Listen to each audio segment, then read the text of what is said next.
United States of America is prepared to use all elements of our power, including military force, to secure our core interests in the region. We will confront external aggression against our allies and partners, as we did in the Gulf War. We will ensure the free flow of energy from the region to the world. That was President Obama speaking yesterday at the UN General Assembly. Jeremy, your response to what Obama said in his speech?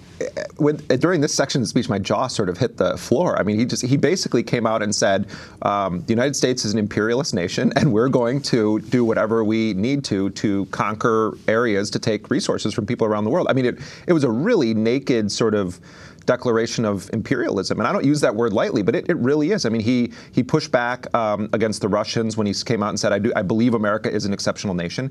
He then, defended the Gulf War and basically said that the motivation behind it was about oil, and said we're going to continue to take such actions in pursuit of securing natural resources for ourselves and our allies. I mean, this was a pretty incredible and bold declaration that he was making, especially given the way that he's tried to portray himself around the world. On the other hand, I mean, remember what happened right before Obama took the stage is that the president of Brazil got up and she herself was a former political prisoner who was abused and targeted in a different lifetime, and she gets up and just blasts the United States over the NSA spy program around the world. We have President Dilma Rousseff in her address to the UN General Assembly.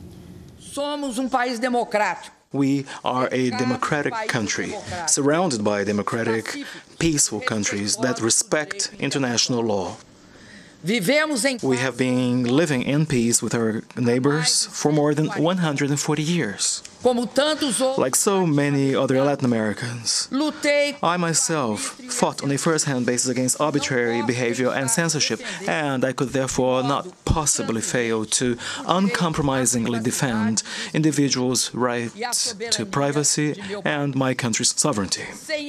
That's Brazilian President Dilma Rousseff openly criticizing U.S. spying on her government. The news that just broke from the Ed Snowden releases that was released with Globo newspaper in Brazil by Glenn Greenwald, who is a U.S. journalist who lives in Brazil. And Jeremy, you're headed down there for the opening of your film, Dirty Wars, this week. Right. And when I was there when this story was breaking, it is a major scandal in Brazil. I mean, it was such a major scandal that the president canceled her state dinner with President Obama. This wasn't just like sitting in the Oval Office or something. This is a thing where they create a huge menu and they invite all these people, and it was meant to sort of secure this relationship of these two huge Western Hemisphere powers. I mean, Brazil is a rising power in the Western Hemisphere, and this was to be a very important moment in the history of relations between the U.S. and Brazil, and for the Brazilians to cancel it, it just shows you the severity of this scandal. I mean, all around the world right now, in the aftermath of the WikiLeaks cables being revealed, now you have the Edward Snowden documents, people around the world have access to documentation that in some cases is bolstering what people already thought was going on, but in other cases is revealing the extent of dirty tricks that the United States is playing on other nations around the world, and not to mention its own citizens. So, we're at this moment then where President Obama appears at the UN. And, he only made passing reference, really, to the NSA scandal. And my understanding is that he was in the car when the president of Brazil was speaking. And I don't know that he heard her speech or not. Maybe they already had access to it because they're all up in her emails. But at the end of the day, you have this Democratic president who won the Nobel Peace Prize, who then goes and stands in front of the United Nations and basically stakes out a neocon vision of American foreign policy. And owns it and kind of wraps it in this cloak of democratic legitimacy.